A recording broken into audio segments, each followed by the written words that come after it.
5,000 years ago, Sumerian scribes carved a story into clay that modern scholars struggle to explain. The tablets speak of beings called the Anunnaki, gods who descended from the heavens and shaped mankind from dust and divine blood. This is the origin story that predates Genesis. In the scorching summer of 1849, the ruins of Nineveh rose from the Iraqi desert, like the bones of a forgotten giant. British archaeologist Austen Henry Layard pressed deeper into the crumbling palace of Assyrian king Sennacherib, where pickaxes cracked against ancient brick and dust billowed into the Mesopotamian sun. His workers pulled strange objects from the rubble, at first small fragments of clay covered in tiny wedge-shaped markings that no living person could read.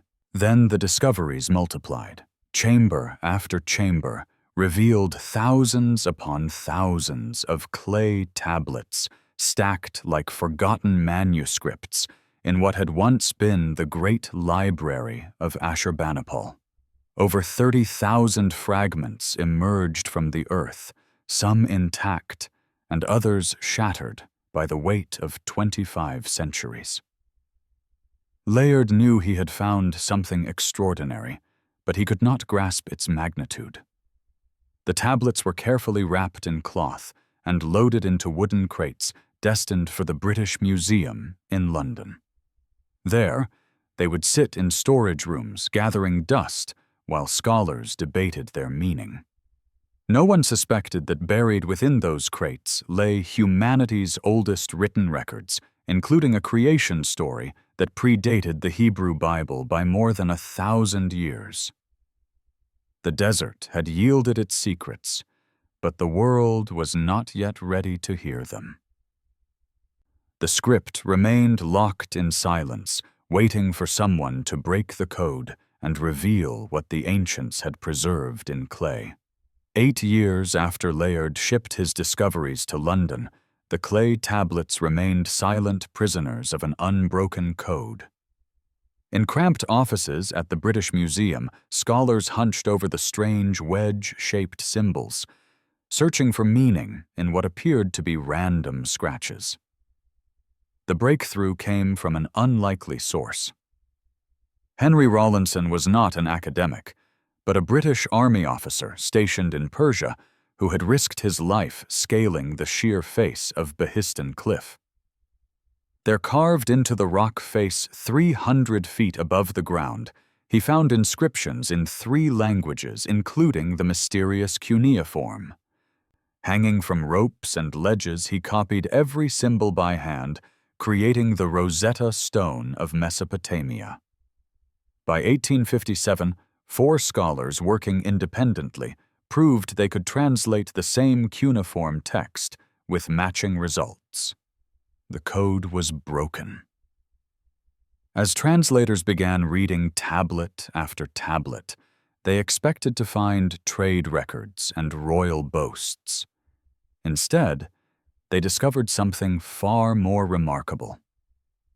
The clay fragments contained epic poetry and elaborate mythology describing gods who descended from the heavens and walked among mortals.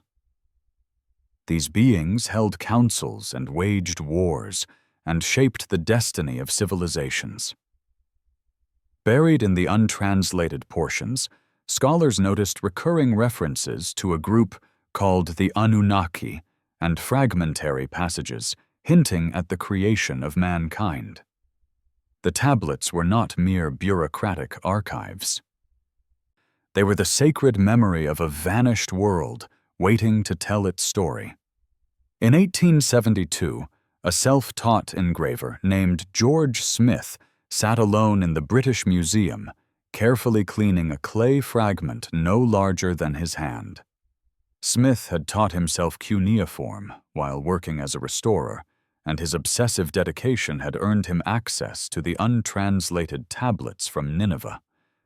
As he deciphered the wedge-shaped symbols on this particular fragment, his hands began to tremble. The text described a great flood sent by the gods to destroy mankind. It told of a righteous man warned to build a boat and save his family along with the animals of the earth. The waters rose and covered the mountains. Birds were released to find dry land. The vessel came to rest on a Pekins. Smith was reading the story of Noah written in Sumerian centuries before the Hebrew Bible existed. According to witnesses, he became so overwhelmed that he began removing his clothes and pacing the room in a state of euphoric disbelief. When Smith announced his discovery, Victorian England was stunned. The flood narrative was not originally biblical, it was Mesopotamian. Newspapers across Europe and America carried the story, and religious scholars scrambled to explain the implications. If the account of the deluge predated Genesis, what other biblical stories had Sumerian origins? Smith continued translating and found references to beings called the Anunnaki, who had created humanity before the flood. The question that would haunt researchers for the next century had been posed. Who were these gods, and why did they make us?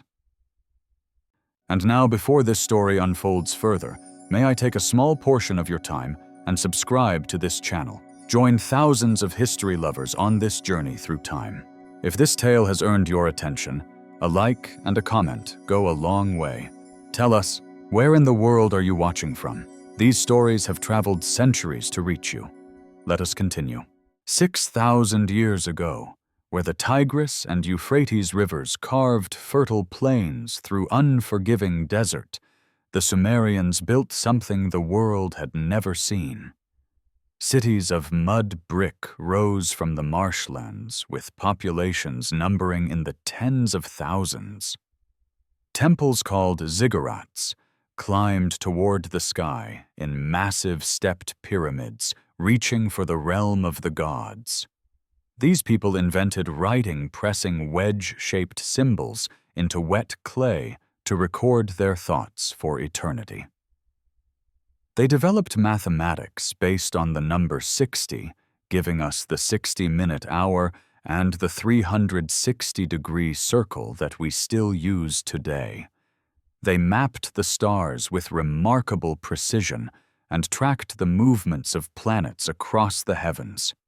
They created the wheel and the plow and irrigation systems that turned desert into farmland. By every measure, they were the first true civilization. Yet the Sumerians themselves claimed no credit for these achievements. Their own records insist that knowledge was given to them by divine beings who descended from above. Their pantheon contained hundreds of deities, but above all others ruled a council of great gods called the Anunnaki. Ancient cylinder seals carved from stone depict these beings as tall humanoid figures surrounded by stars and strange winged discs descending from the heavens to walk among mortals. The Sumerians did not see themselves as inventors, but as students. Everything they knew had been taught to them by gods who came from the sky. The question modern scholars cannot answer is why an ancient people would deny their own genius unless they were telling the truth. The Anunnaki were not a chaotic assembly of equal deities, but a structured hierarchy as complex as any earthly kingdom. At the apex sat Anu, the father of the gods, and king of the heavens, who dwelt among the stars and rarely descended to walk upon the earth.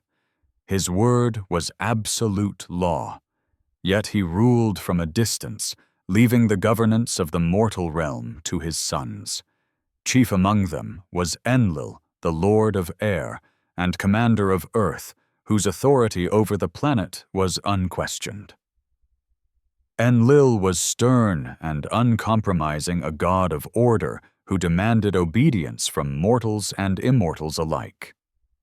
The Sumerians built his great temple at Nippur, where priests interpreted his decrees for generations.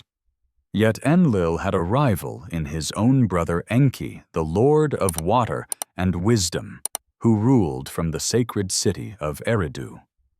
Where Enlil was rigid, Enki was cleversome. Where Enlil demanded submission, Enki offered knowledge. The two brothers stood as opposing forces, and their conflict would echo through every chapter of human history.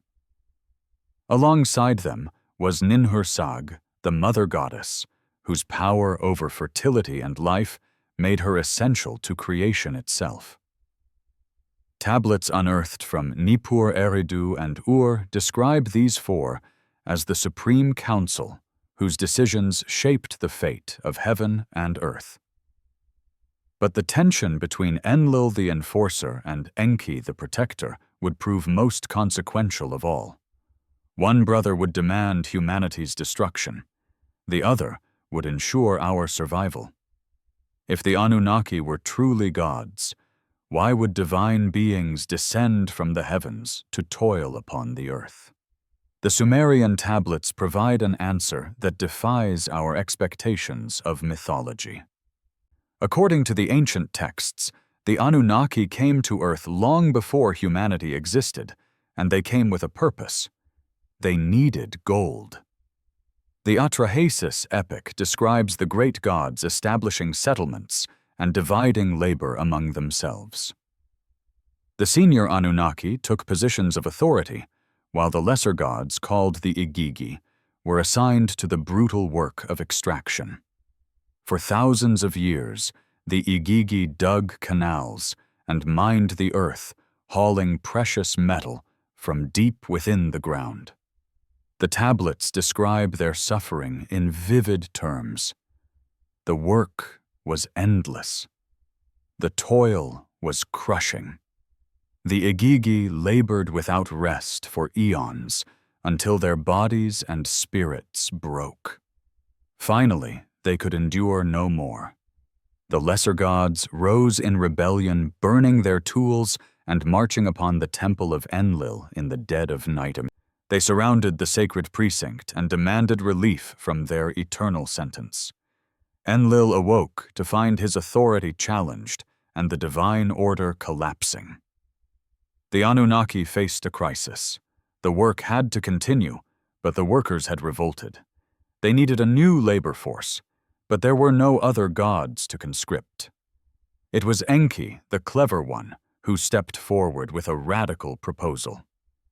He would create a new being to bear the burden of the gods. He would make a worker from the clay of the earth and the blood of divinity. The divine council gathered in turmoil as the flames of the Igigi rebellion illuminated the heavens. Enlil demanded punishment for the rebels, while others called for negotiation, but none could solve the fundamental problem. The work of the gods required laborers, and the laborers had refused to continue. It was Enki who rose to address the assembly with a solution none had considered. He proposed creating an entirely new being to bear the burden that the Igigi had cast aside. He called this creature Lulu, the primitive worker. The assembly listened as Enki outlined his vision. This new being would be fashioned from the clay of the earth, mixed with divine essence, to give it life and purpose.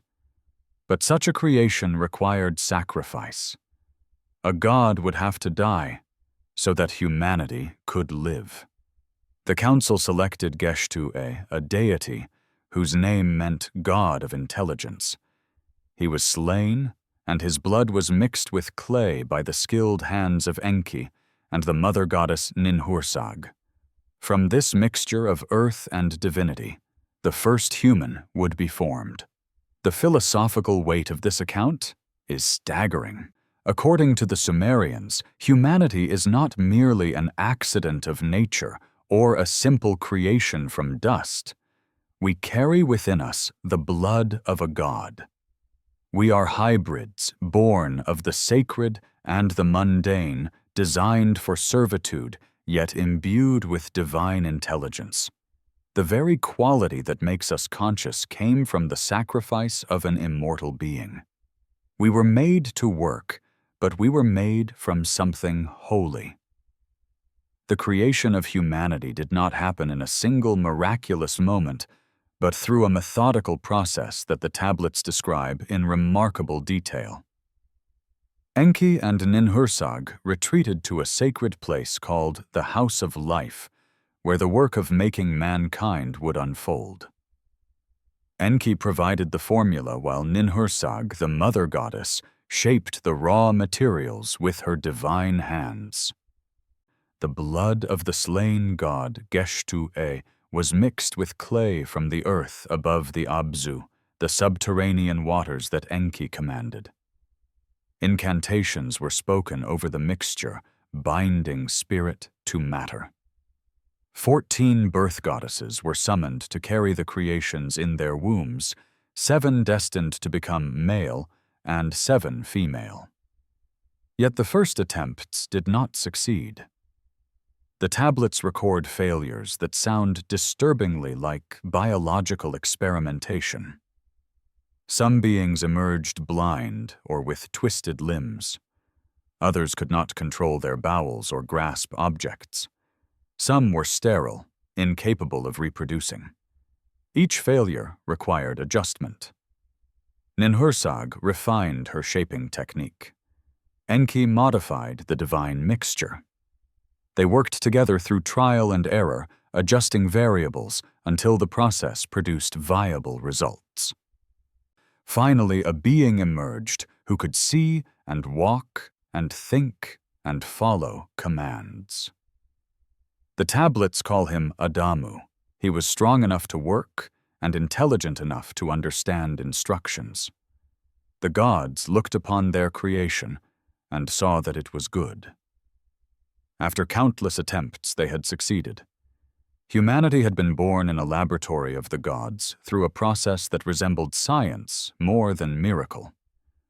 The first successful humans were called Adamu and Tiamat, a male and female pair designed to serve the gods in their labors. They were strong and obedient, capable of understanding commands and performing the back-breaking work that the Igigi had abandoned. But these original humans had a crucial limitation built into their design. They could not reproduce. Each new worker had to be gestated by the birth goddesses in the same laborious process that created the first pair. Humanity was meant to be manufactured, not born. They were tools, not a species. This arrangement satisfied Enlil, who saw controlled production as essential to maintaining order. But Enki looked upon his creations with different eyes.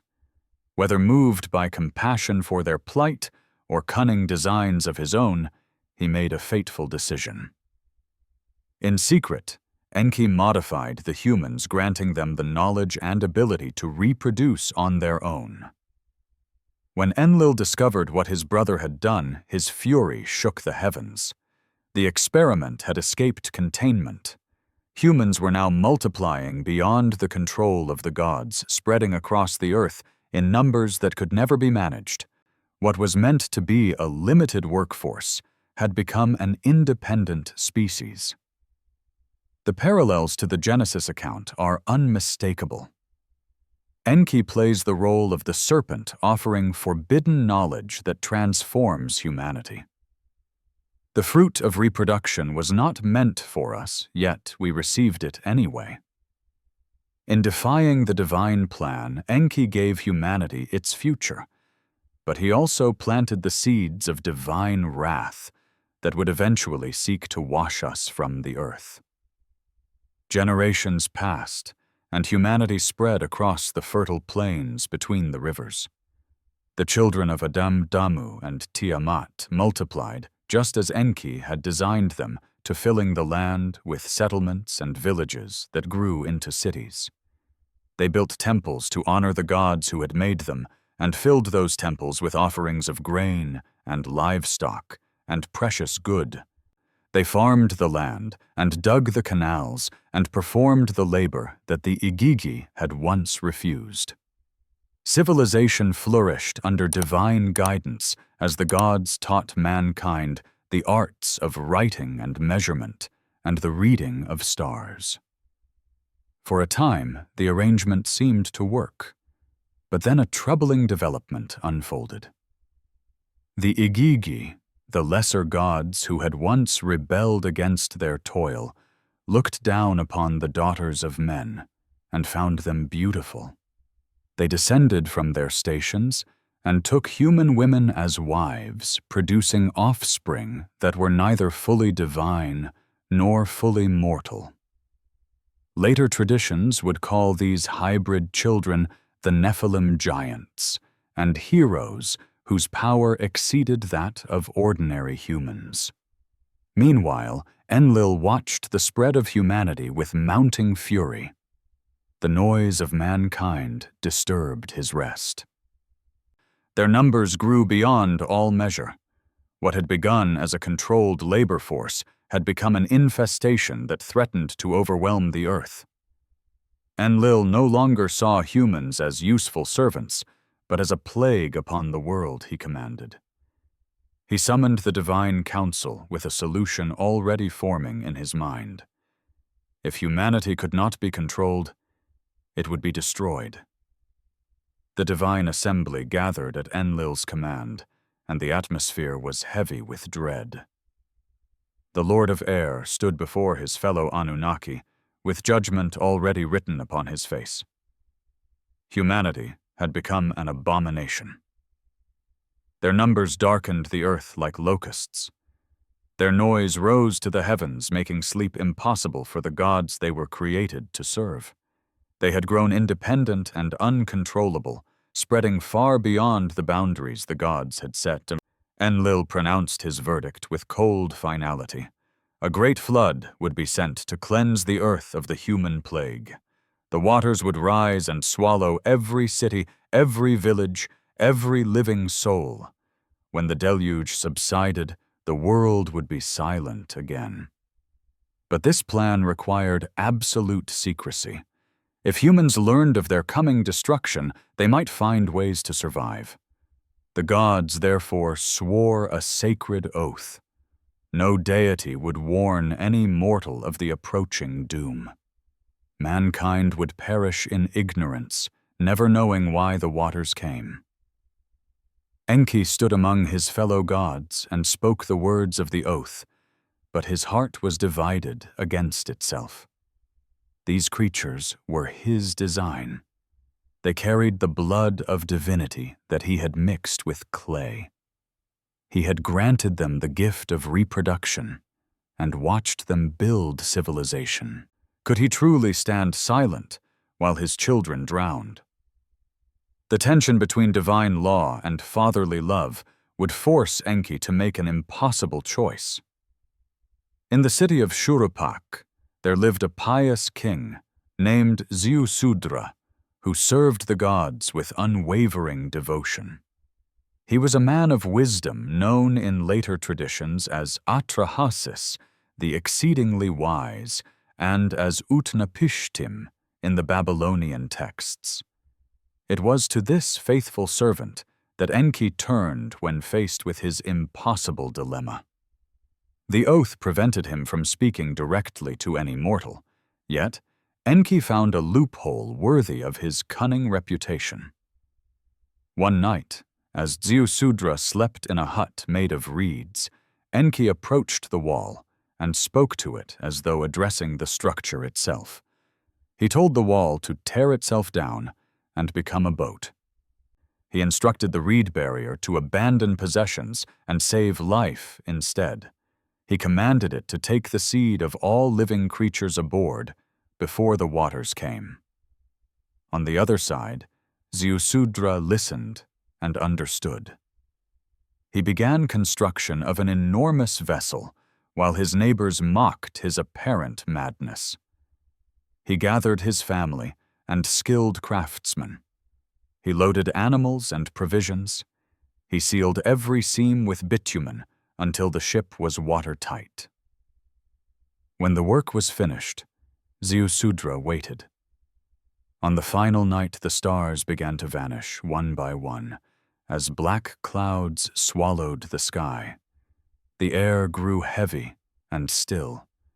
Then the first drops of rain began to fall softly, at first like a whisper of what was to come. The deluge that would unmake the world had begun. The floodgates of heaven opened, and the foundations of the deep ruptured simultaneously. Rain fell in torrents that no living being had ever witnessed, while underground waters burst upward to meet the deluge from above. For 7 days and 7 nights, the cataclysm continued without pause. Cities that had stood for generations were swept away in moments. Temples built to honor the gods collapsed into the rising waters. The bodies of humanity floated upon the surface, reduced to the same clay from which they had been fashioned. The destruction was so complete and so terrible that even the gods who had decreed it fled in horror to the highest heavens, where they cowered like frightened dogs. Ninhursag, the mother goddess, who had shaped the first humans with her own hands, wept inconsolably. She cried out in anguish, asking how she could have agreed to such evil in the assembly. The very beings she had brought to life were drowning by the millions. Meanwhile, the vessel of Ziusudra was tossed upon endless waters with no horizon and no hope. Inside, the survivors huddled in darkness, listening to the endless roar of rain. Days blurred together until time lost all meaning. When at last the storms subsided, Ziusudra released a dove that returned, finding no rest. He sent a swallow that also came back. Finally, he released a raven that did not return. Somewhere beyond the watersland had emerged. Life would continue. The waters receded slowly, revealing a world scoured clean of everything humanity had built. The vessel of Ziusudra came to rest upon Mount Nisir, its hull grinding against stone for the first time in weeks. When the survivors emerged, they found themselves alone in a silent landscape of mud and debris. Ziusudra immediately constructed an altar and sacrificed animals to the gods, sending the scent of burning flesh rising toward heaven. The reaction was immediate and revealing.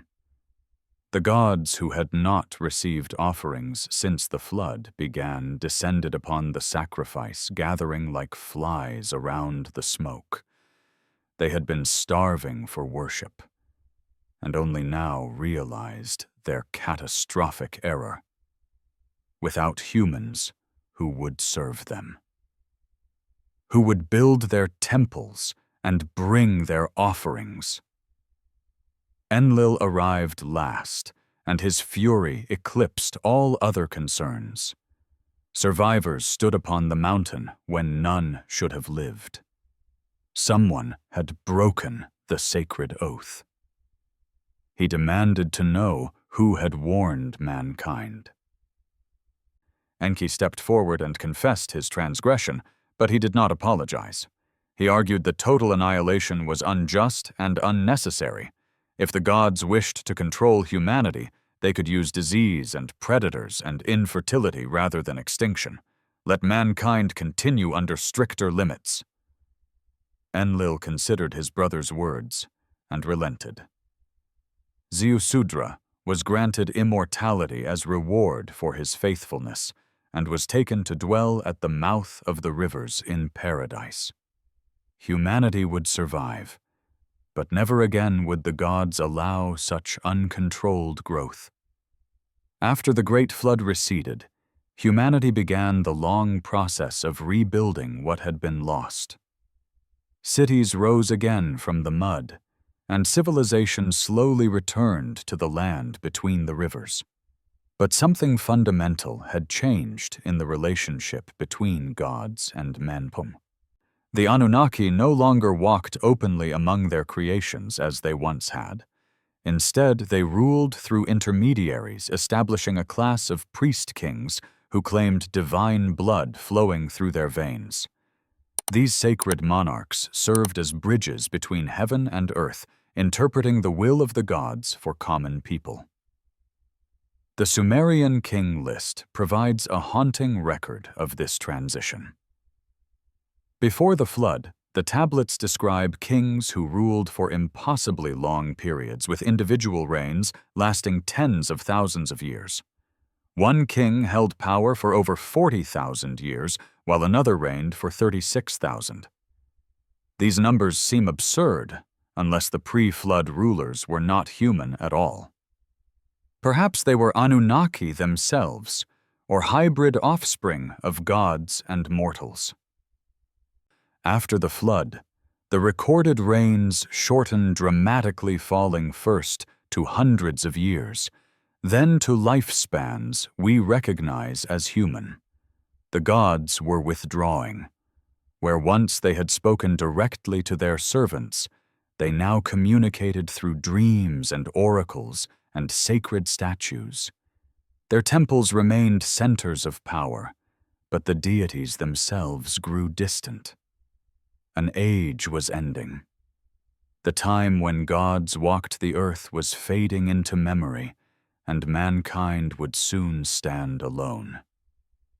The Anunnaki were never the peaceful, unified pantheon that later traditions might suggest. The Sumerian and Babylonian tablets reveal a divine family torn by conflict, ambition, and war. Territorial disputes erupted between gods who claimed dominion over the same lands. Succession battles pitted fathers against sons and brothers against brothers. Divine coups overthrew established hierarchies as younger gods challenged their elders for supremacy. The most dramatic upheaval came with the rise of Marduk, the ambitious son of Enki, who would not be content with a minor role in the pantheon. In Babylonian tradition, Marduk challenged the primordial chaos dragon Tiamat in a cosmic battle that shook the foundations of existence. He slew the great serpent, and from her body fashioned the heavens and the earth, claiming supremacy over all other gods. The older Anunnaki were forced to acknowledge his kingship or face destruction. Scholars recognize a political dimension beneath these myths. Each Mesopotamian city-state had a patron deity whose fortunes rose and fell with the city itself. When Babylon conquered its neighbors, Marduk conquered his fellow gods in the mythological realm. Wars between human armies were mirrored by wars between divine powers. The unified council that had once governed heaven and earth fragmented into competing factions. Gods aligned themselves with different human kingdoms, turning mortal conflicts into holy wars.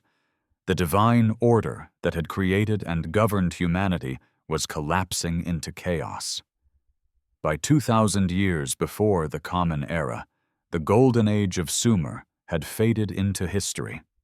The Akkadians rose to power and fell. The Babylonians built their mighty empire upon the ruins. The Assyrians conquered with brutal efficiency. Empires cycled through the land between the rivers, while the great temples still stood as monuments to divine power. But something was missing. The gods no longer answered. Sumerian scribes composed haunting texts known as lamentations that describe cities abandoned by their divine protectors. The goddess has fled her temple like a migrating bird. The sacred precincts stand empty. Prayers rise to heaven and meet only silence. These were not the words of conquered people blaming defeat on divine punishment. They expressed a genuine bewilderment at the absence of beings who had once walked among them. Some tablets suggest the gods departed, willingly returning to the heavens from which they originally came. Others imply a withdrawal born of disgust, as if humanity's corruption had finally exceeded divine tolerance. The Anunnaki, who had created mankind and guided civilization for thousands of years, had vanished without explanation. Their images remained carved in stone and pressed into clay. Their names were still spoken in ritual and prayer, but the living presence that had defined early Sumerian civilization was gone. The question that haunted the ancient world haunts us still. Did the Anunnaki truly leave the earth? And if so, will they ever return? In 1976, a book appeared that would transform ancient Sumerian mythology into a global phenomenon. The 12th Planet was written by Zechariah Sitchin, a Russian-born researcher who had spent decades studying cuneiform tablets and ancient Mesopotamian texts. His claims were extraordinary. Sitchin argued that the Anunnaki were not mythological gods, but flesh and blood extraterrestrials who came to Earth from a hidden planet called Nibiru. This mysterious world allegedly orbits our sun on a vast elliptical path, taking 3,600 years to complete a single cycle. According to Sitchin, the Anunnaki arrived on Earth 450,000 years ago, desperately seeking gold to repair the damaged atmosphere of their home world. After millennia of mining, they grew weary of the labor and decided to create workers. They accomplished this by genetically engineering a new species, mixing their own alien DNA with that of Homo erectus, the primitive hominid then roaming the planet. The result was Homo sapiens. Humanity itself was a hybrid creation designed for servitude. The book became an international bestseller, spawning sequels and attracting millions of devoted followers who saw in Sitchin's work answers to humanity's deepest questions. Academic scholars responded with sharp criticism, dismissing his translations as amateurish and his conclusions as pseudoscience dressed in scholarly language. Yet the controversy only fueled public fascination. The Anunnaki had entered modern consciousness and would never leave. The academic response to Sitchin's work was swift and unsparing. Scholars who had devoted their lives to studying cuneiform systematically dismantled his translations and interpretations. Assyriologist Michael Heiser became one of the most prominent critics documenting error after error in Sitchin's linguistic claims.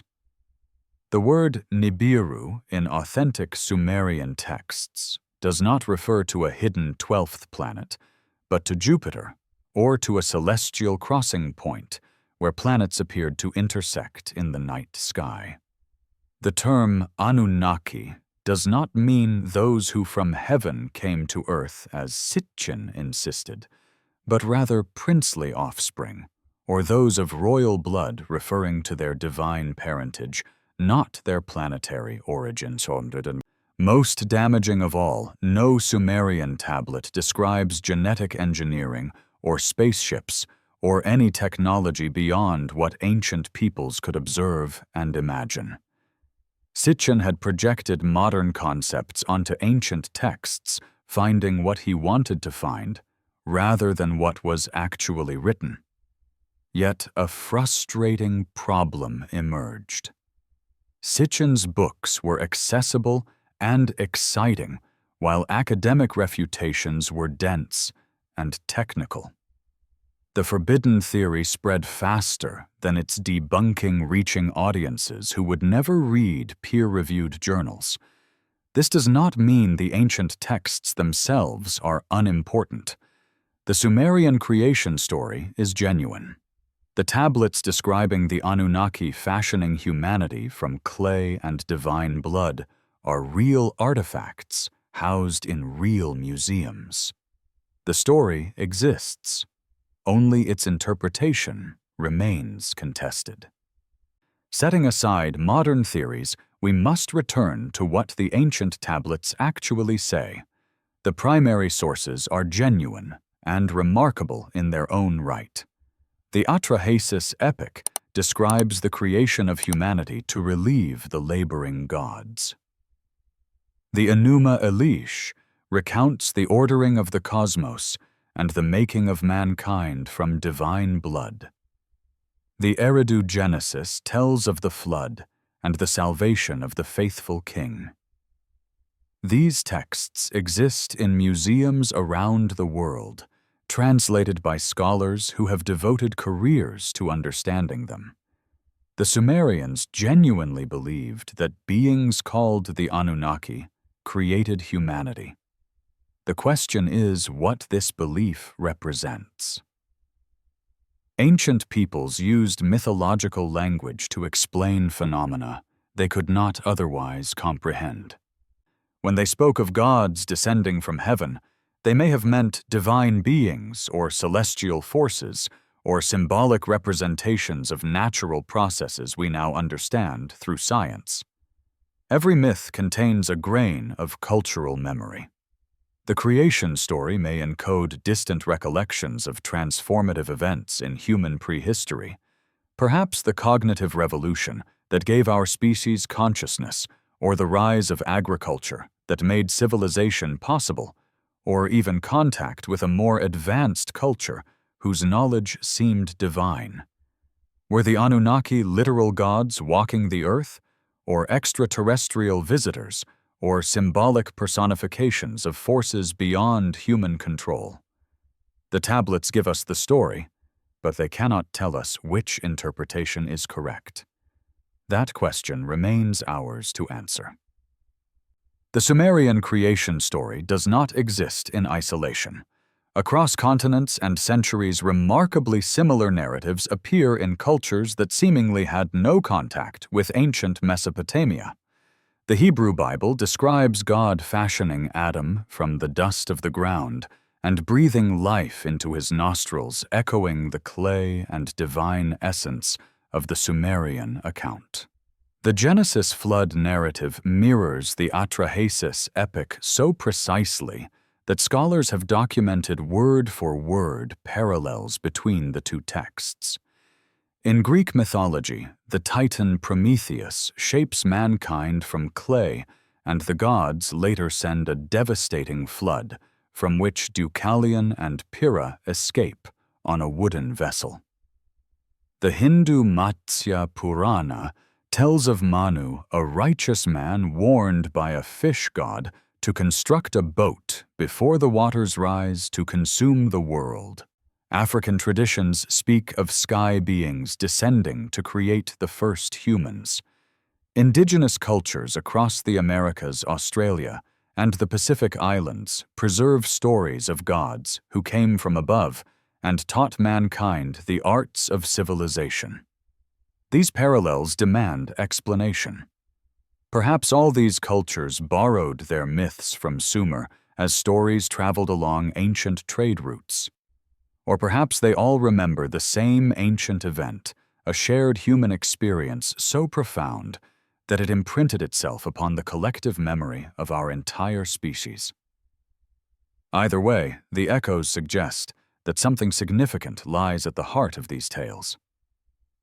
One of the most striking connections between Sumerian mythology and biblical tradition appears in the 6th chapter of Genesis. The text describes a time when the sons of God looked upon the daughters of men and found them beautiful. These divine beings descended to earth and took human women as wives. Their offspring were called the Nephilim, a race of giants and mighty heroes who walked the earth in ancient days. This brief and mysterious passage has puzzled theologians for centuries, but it finds a clear parallel in Mesopotamian tradition. The Sumerian texts describe the Igigi, the lesser gods, who once labored for the Anunnaki descending to earth and taking human wives for themselves. Their hybrid children possessed power beyond ordinary mortals. The apocryphal Book of Enoch expands this narrative in extraordinary detail. The Watchers, a class of angels descended from heaven and corrupted humanity by teaching forbidden knowledge. They revealed the secrets of metallurgy and weapon-making. They taught cosmetics and astrology and the arts of war. This corruption of mankind so angered the divine powers that the great flood was sent as punishment to cleanse the earth of the tainted bloodlines. The Nephilim of Hebrew tradition may be a cultural echo of Sumerian demigod mythology filtered through centuries of retelling. The Anunnaki story did not die when Sumer fell.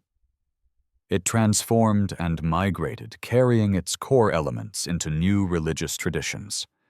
In the 21st century, the Anunnaki have experienced a remarkable resurrection. What began as obscure Sumerian mythology studied by a handful of academics has exploded into a global phenomenon, spreading across the internet through documentaries and into the heart of alternative history communities. The History Channel series Ancient Aliens brought these ideas to millions of viewers, presenting the theory that extraterrestrial beings influenced human civilization, with the Anunnaki frequently cited as prime examples. Social media amplified these claims, allowing enthusiasts to share interpretations and discoveries in real time, building communities of believers around the world. Academic scholars watch this phenomenon with frustration, decrying the distortion of ancient history and the misrepresentation of their careful translations. They point out errors and fabrications, but their corrections rarely reach the audiences captivated by more exciting narratives. Yet the appeal of the Anunnaki theory is not difficult to understand. It offers answers to the most profound questions that haunt human consciousness. Why are we here? Who made us? Are we alone in the universe?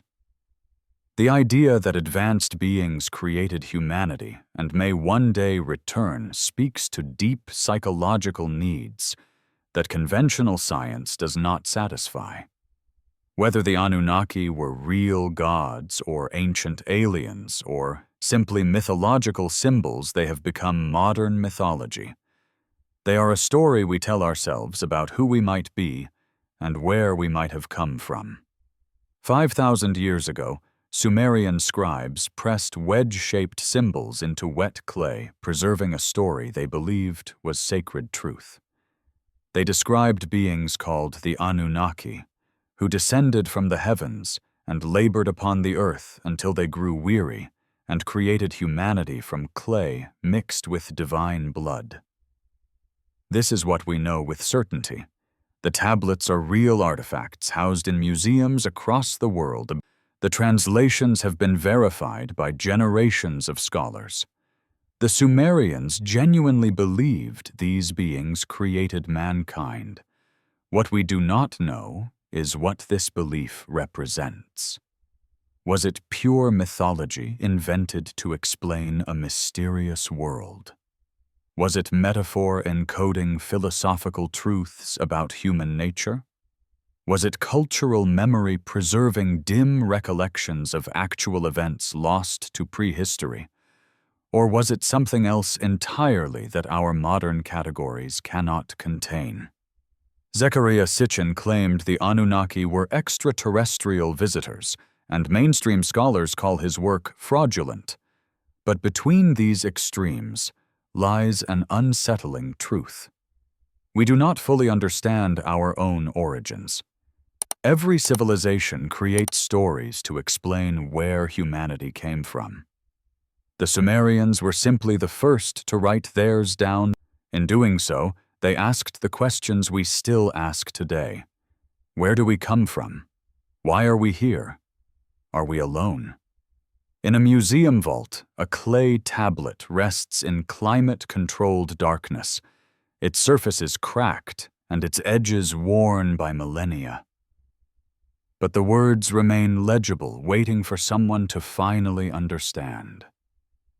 The gods may have left, but their story endures, carved in clay, echoing through time, daring us to seek the truth.